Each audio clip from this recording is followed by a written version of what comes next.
যারা মানুষের উপরে জুলুম করছো, আলেমদেরকে ধরতেছো, মুসল্লিদেরকে ধরে ধরে জেলে ঢুকাচ্ছ, সময় আসবে এমন ইন্দুরের গর্ত অপমানা পালাবার জন্য।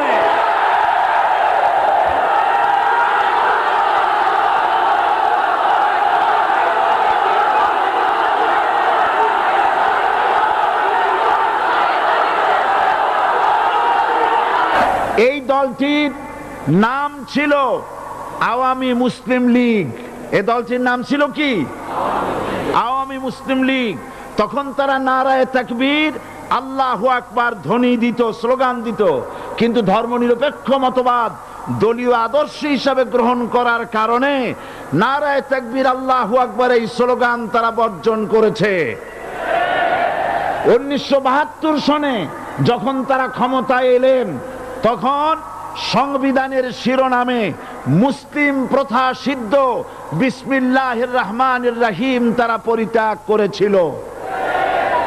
সমস্ত বিশ্ববিদ্যালয়ের মনোগ্রাম থেকে ইকরা বিসমি রব্বিকাল্লাযী খালাক রব্বি জিদনি ইলমা এটাকে তারা বাদ দিয়েছিল। সলিমুল্লাহ মুসলিম হল এই নাম থেকে মুসলিম শব্দ বাদ দিয়েছিল। নজরুল ইসলাম কলেজের নাম থেকে ইসলাম শব্দ বাদ দিয়ে শুধু নজরুল কলেজ করেছিল। এগুলি অসত্য না সত্য?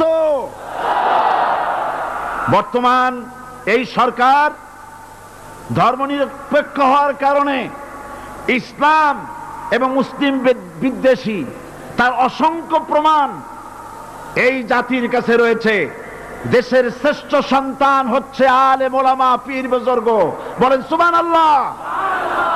দেশের শ্রেষ্ঠ সন্তান পীর মাশায়েখ আলেম ওলামাদের বিরুদ্ধে কোন জায়গায় কোন দুর্ঘটনা ঘটলেই তাদেরকেই দায়ী করা হয়। হরকুতুল জিহাদ, লাদেন বাহিনী, তালেবান নাম করে আলেমদেরকে গ্রেফতার করে এই সরকার পুলিশ দিয়ে নির্যাতন করেছে সরকার। দুশমনের শক্তিটা খুব বড়ই দেখা যায়, মনে হয় যেন অনেক বড় কি জানি কি। আল্লাহ পাক বলছেন ইন্না কাইদাশ শায়তানে কানা দাঈফা। শয়তানের চক্রান্ত যতই তুমি মনে করো অনেক ষড়যন্ত্রের জাল বিস্তার হয়ে আছে, আল্লাহ কয় কিছুই না, দাঈফা অত্যন্ত দুর্বল। আগুনের ভিতর থেকে আওয়াজ বেরিয়ে এলো, নমরুদ আমার ভিতরে দাহ্য শক্তি, জ্বালানো শক্তি আছে কি নাই যদি প্রমাণ করতে চাও, টেস্ট করতে চাও, তুই নিজে আয়, তোরে সুদ্ধা তাম দুনিয়া জ্বালাই দিতে পারি, ইব্রাহিমের এক গাছা পশম জ্বালাইতে পারি না। বিশ্বকবি আল্লামা ইকবাল কি সুন্দর করে বলেছেন, আজ ভি হো জু ইব্রাহিম কা ইমা पैदा आग कर सकती है एक अंदाजे गुलिस्तां पैदा। ইব্রাহিমের ঈমান যদি আজও কোথাও হয় বিদ্যমান, করতে পারেন অগ্নিকুণ্ডে খুবসুরত এক গুলিস্তান। এখনো যদি ইব্রাহিমের সন্তানদেরকে আগুনের মধ্যে ফেলে দেওয়া হয়, আর ইব্রাহিম ঈমান যদি থাকে, আগুনকে ফুলের বাগান বানাবার ক্ষমতা আল্লাহর আছে। রাষ্ট্র শক্তি তাদের হাতে, অস্ত্রপাতি তো খুব শক্তি। আর যারা একবার ক্ষমতায় যায়, ওরা মনে করে এই ক্ষমতা থেকে আমাদেরকে কেউ নামাইতে পারবে না। বিংশ শতকের শ্রেষ্ঠ মুজাদ্দিদ আল্লামা সৈয়দ আবুদুল্লাহ মওদুদী রাহমাতুল্লাহ আলাইহি তিনি এক জায়গায় লিখেছেন, স্বৈরাচারীরা তার পতনের সমস্ত ছিদ্র বন্ধ করে, কিন্তু একটা ছিদ্র বন্ধ করতে পারে না, মনের ভুলে সে ছিদ্রটা থেকেই যায়, যেই ছিদ্র দিয়ে আসলে তার পতনটা হবে। ক্ষমতায় গিয়ে মনে করে চিরকাল ক্ষমতায় থাকবো। গাড়ির চাকা সব সময় উপরে থাকে না, গাড়ির চাকা সব সময় উপরে থাকলে গাড়ি তো চলবেই না, গাড়ির চাকা ঘোরে বলেই তো গাড়ি চলে। সুতরাং এই উপরে তোমার চাকা উপরে এখন আছে বলে, তোমার দলের চাকা উপরে আছে বলে যারা মানুষের উপরে জুলুম করছো, আলেমদেরকে ধরতেছো, মুসল্লিদেরকে ধরে ধরে জেলে ঢুকাচ্ছ, সময় আসবে এমন ইন্দুরের গর্ত অপমানা পালাবার জন্য।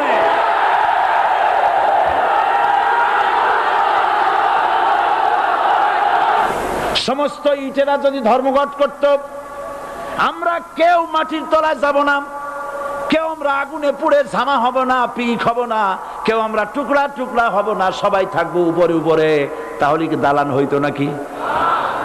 এই বিল্ডিং নির্মাণ করতে গিয়া ইটের যে স্যাক্রিফাইস, হাজার হাজার ইটকে পিক হতে হয়েছে, পুড়ে যেতে হয়েছে, খোয়া হতে হয়েছে, ভেঙে টুকরা টুকরা হয়ে 50 ফিট মাটির নিচে যেতে হয়েছে, তারপরে ইমারত গঠন হয়েছে, সুন্দর দালান তৈরি হয়েছে। যারা ইসলামী শাসন চান, আল্লাহর দ্বীনকে বিজয়ী দেখতে চান, তাদেরকে অসংখ্য মানুষকে পোড়াইটের মতো জেলখানায় পুড়ে পুড়ে মরতে হবে, অসংখ্য মানুষকে ফাঁসির কাস্টে ঝুলতে হবে, গায়ের রক্ত দিতে হবে, শহীদ হতে হবে, তারপরে ইসলামের ইমারতটা কায়েম হয়ে যাবে। শায়ের কবি কি সুন্দর করে বলছেন, কবি সুন্দর করে বলছেন, ये शहादत गाहे उल्फत में कदम रखना, ये शहादत गाहे उल्फत में कदम रखना, लोग समझते हैं आसा है मुसलमान होना। মানুষেরা মনে করে মুসলমান হওয়া খুব সহজ জিনিস। না, মুসলমান হওয়ার অর্থ হলো শাহাদাতের ঈদগাহে শামিল হয়ে যাওয়া।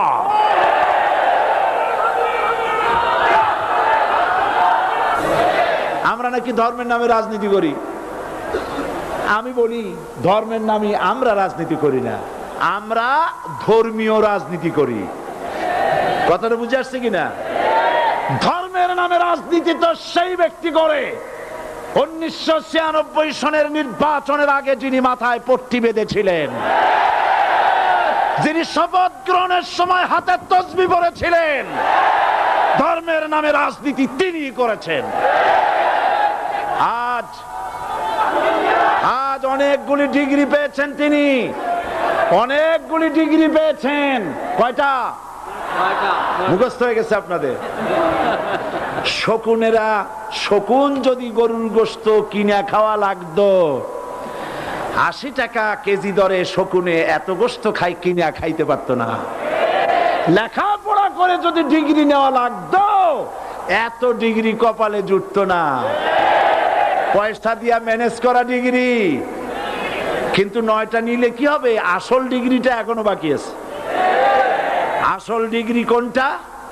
নির্বাচনের আগে পট্টি বেঁধে তসবিহ নিয়ে গোটা জাতিকে যে সফলভাবে প্রতারণা করতে আপনি পেরেছিলেন মহা প্রতারক হিসেবে, সেই ডিগ্রি আগামী নির্বাচনের মোক্ষম সময় জনগণ আপনার গলায় পরায় দেবে।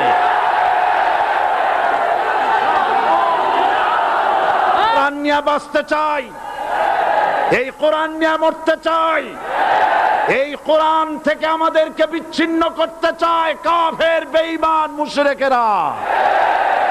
ও আমার জাতি, কোরআন থেকে যারা বিচ্ছিন্ন করতে চায়, তোমরা কি তাদের বিরুদ্ধে জিহাদের জন্য প্রস্তুত থাকবে?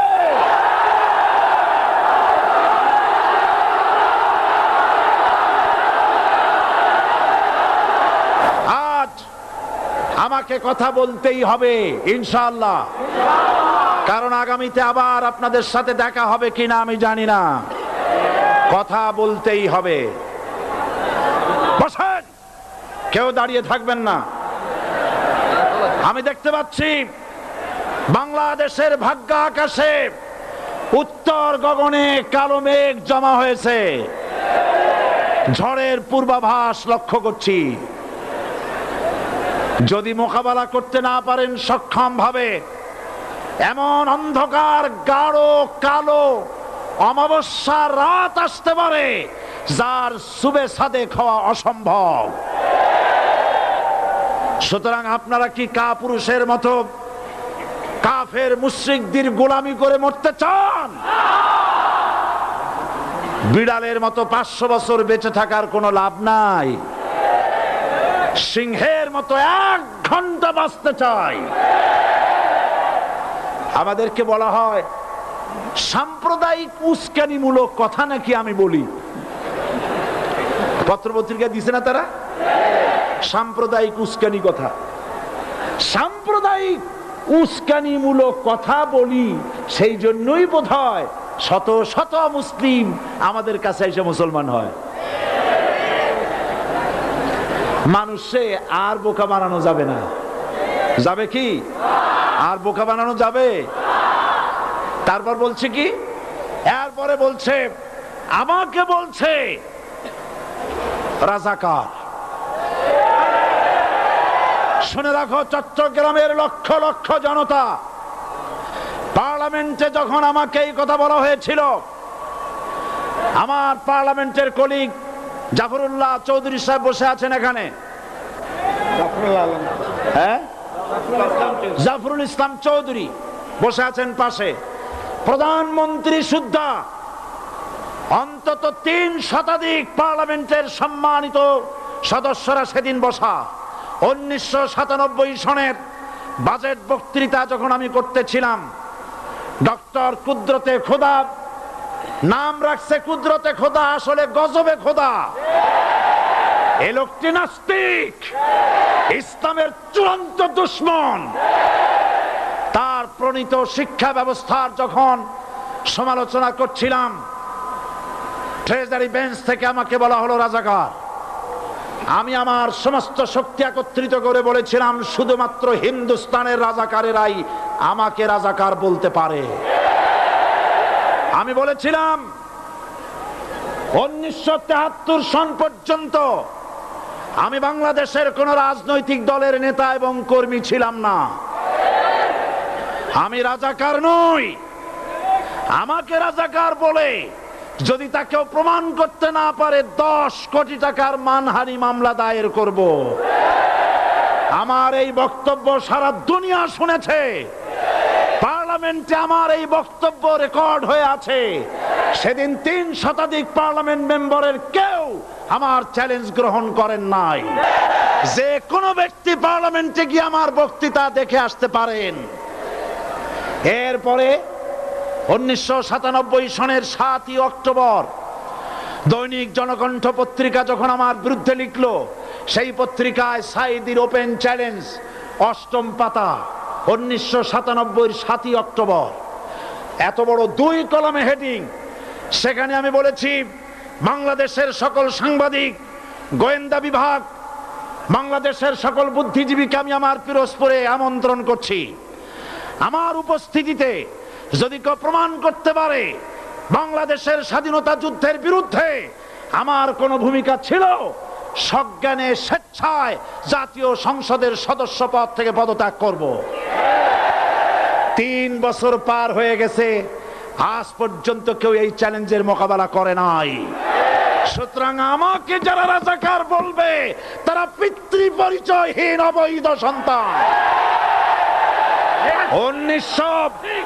1971 সনের, শোনো মুসলমানেরা, 1971 সনের কোন কাদা সাইদির গায়ে লাগে নাই। আমাকে রাজাকার বলে জনগণ থেকে বিচ্ছিন্ন করবা, জনগণ থেকে আমারে বিচ্ছিন্ন করা যাবে না। কারণ এই জনগণ আমার জন্য আসে না, এই জনগণ আসে আল্লাহর কোরআনের জন্য। আবু জাহেলের গোষ্ঠী, আবু জাহেলের গোষ্ঠী মনে করেছে সোজা আঙ্গুলে ঘি যখন উঠলো না, আঙ্গুল বাঁকা করতে হবে। শুরু হয়ে গেল অত্যাচার, শুরু হয়েছে না? হযরত সুমাইয়া রাদিয়াল্লাহু তাআলা আনহা কি নির্মম ভাবে, নিষ্ঠুর ভাবে তাকে শহীদ করা হলো। খাব্বাব, খুবাইব, হযরত খাব্বাব রাদিয়াল্লাহু তাআলা আনহুকে দেখে হযরত ওমর একদিন বলছিলেন, খাব্বাব তোমার পিঠে এত গর্ত কেন? এত গর্তওয়ালা পিঠ আর এত চিকুন কোমর আমি তো জীবনেও দেখিনি। হযরত খাব্বাব বলেছেন, ওমর জানো না, ইসলাম কবুল করার অপরাধে, কালেমা পড়ার অপরাধে কাফির বেঈমানেরা আমাকে মারধর করেছে। যখন আমি তাদের মারে কালেমা ছাড়ি নাই, তখন আগুন জ্বালায়া আগুনের আংটার উপরে, আংটা আগুনের উপরে আমাকে চিৎ করে শোয়ায়া, আমি যেন নড়াচড়া করতে না পারি সেজন্য আমার বুকের উপরে পাথর চাপা দিয়ে রেখেছে। গোশত পুড়ে পুড়ে আগুন ভিতরে ঢুকেছে, গায়ের রক্ত আর চর্বি গলে গলে পড়ে আগুনগুলো নিভেছে। ওই পিঠে যে গর্ত হয়েছে আজও পর্যন্ত সেই গর্ত মিটে যায় নাই। হযরতে খাব্বাব রাদিয়াল্লাহু তাআলা আনহু বলছেন, বুখারী শরীফে হাদিসে ভাবে এসেছে, ওয়ান খাব্বাব বিন আরিত রাদিয়াল্লাহু তাআলা আনহু আন্নাহু ক্বাল শাকাউনা ইলা রাসূলিল্লাহি সাল্লাল্লাহু আলাইহি ওয়াসাল্লাম ওয়া হুয়া মুতাওয়াসসাদুন বুরদাতুন লাহু ফি জিল্লিল কাবা। আমি গেলাম রাসূলুল্লাহর কাছে, যে দেখি হুজুর বাইতুল্লাহ শরীফের ছায়ায় আরাম ফরমাচ্ছেন।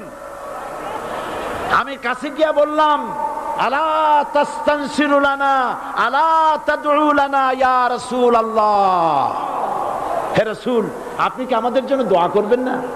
আপনি কি আমাদের জন্য আল্লাহর কাছে সাহায্য প্রার্থনা করবেন না? মার খেয়ে খেয়ে তো শেষ হয়ে গেলাম। শুনতেছেন আপনারা? আল্লাহর নবী উঠে বসলেন, বললেন, খাব্বাব শোনো, তোমাদের আগে যারা এই পৃথিবীতে এসেছিলেন দ্বীনের দাওয়াত দেওয়ার জন্য, সমকালীন রাষ্ট্র শক্তি তাদেরকে ধরতো, ফায়ুখাজুর রাজুলু ফায়ুহফারু লাহু ফিল আরদ, তার জন্য তারে ধরে নিয়া মাটির মধ্যে গর্ত করত, ফায়ুজআলু ফিহা, এরপরে সেই গর্তের ভিতরে তাকে কোমর পর্যন্ত গেড়ে দিত। সুম্মা ইউতা বিল মানশার, এরপরে করাত আনা হতো, ফায়ুদাউ আলা রাসিহি, এরপরে করাতটা মাথার উপরে রাখা হতো, ফায়ুজআলু নিসফাইন, এরপরে করাত দিয়া চিরে চিরে জীবিত মানুষটাকে দ্বিখণ্ডিত করে ফেলে দিত। মা ইয়াসুদ্দুহু যালিকা আন দীনি, এত কষ্ট দেওয়ার পরেও, এত জুলুম করার পরেও দ্বীনের দায়ীদেরকে এক চুল পরিমাণ আল্লাহর রাস্তা থেকে তারা সরাই দিতে পারে নাই। ওয়াল্লাহি, ও খাব্বাব, আমি আমার আল্লাহর নামে কসম করি। মুসলমান কে কসম করতেছে? আল্লাহ রাসূল। আমি আমার আল্লাহর নামে কসম করি, ওয়াল্লাহি লা ইউতাম্মান্নাল্লাহু হাযাল আমর হাত্তা ইয়াসির রাকিবু মিন সানা ইলা হাযরামাউত। সেদিন বেশি দূরে নয়, ইয়েমেনের রাজধানী সানা থেকে শুরু করে সৌদি আরবের হাযরামাউত পর্যন্ত হাজার হাজার মাইল, এই দীর্ঘ পথে যুবতী নারী তার সৌন্দর্যের পশ্চা নিয়া, আর ধনাঢ্য ব্যক্তিরা সওদাগরেরা তাদের টাকা পয়সা নিয়া একাকে নিয়ে অথবা দলবদ্ধ ভাবে মানুষেরা যাতায়াত করবে। লা ইয়াখাফু ইল্লাল্লাহ, মানুষের মনের মধ্যে কোনো ভয় থাকবে না।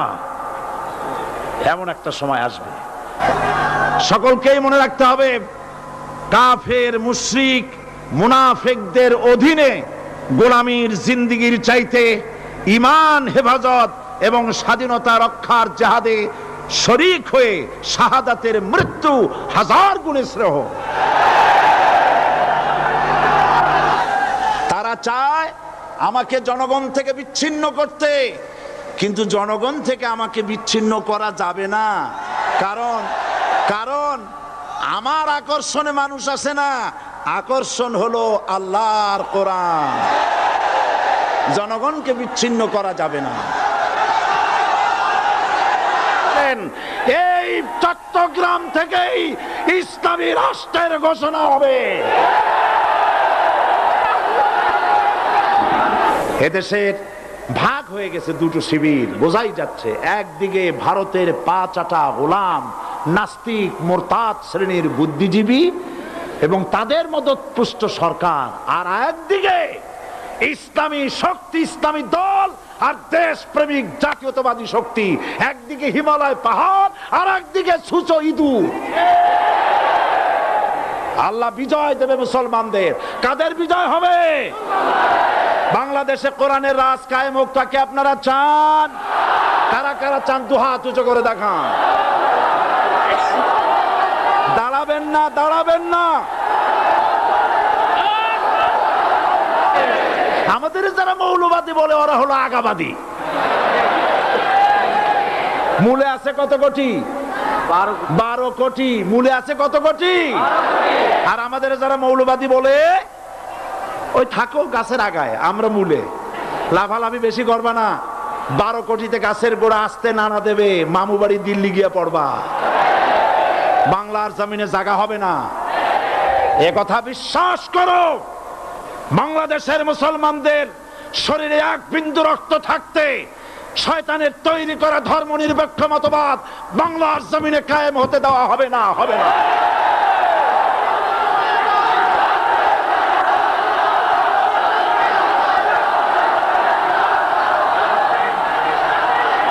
রাসূল করিম সাল্লাল্লাহু আলাইহি ওয়াসাল্লাম কোরআন প্রতিষ্ঠার জন্য আন্দোলন করেছিলেন। আয়াতুল কুরসি আমাদের সে কথাই শিখেছে। আল্লাহ রাব্বুল আলামিন বলেন, আল্লাহু লা ইলাহা ইল্লা হুয়াল হাইয়ুল কাইয়্যুম। প্রাণ খুলে পড়েন, আল্লাহু লা ইলাহা ইল্লা হুয়াল হাইয়ুল কাইয়্যুম। আল্লাহ হচ্ছেন তিনি, যিনি ছাড়া কোনো ইলাহা নাই, আইনদাতা নাই, বিধানদাতা নাই। আমরা মানুষের তৈরি করা আইন মানি না। 12 কোটি মুসলমানের দেশে আইন তৈরি করবে মানুষ, আমরা মানব না। পার্লামেন্টে তৈরি হতে হবে কোরআন দিয়ে, পার্লামেন্টে আইন তৈরি হতে হবে কোরআন দিয়ে। সুতরাং ভয় যতই পান আর যতই ষড়যন্ত্র করেন, 4 দল যখন একত্রিত হয়েছে, ঐক্যবদ্ধ থাকবে, সরকার ঐক্যবদ্ধভাবে গঠন হবে, নির্বাচন ঐক্যবদ্ধভাবে হবে এবং কোরআন হবে, আল কোরআনের পার্লামেন্ট হবে বাংলাদেশে।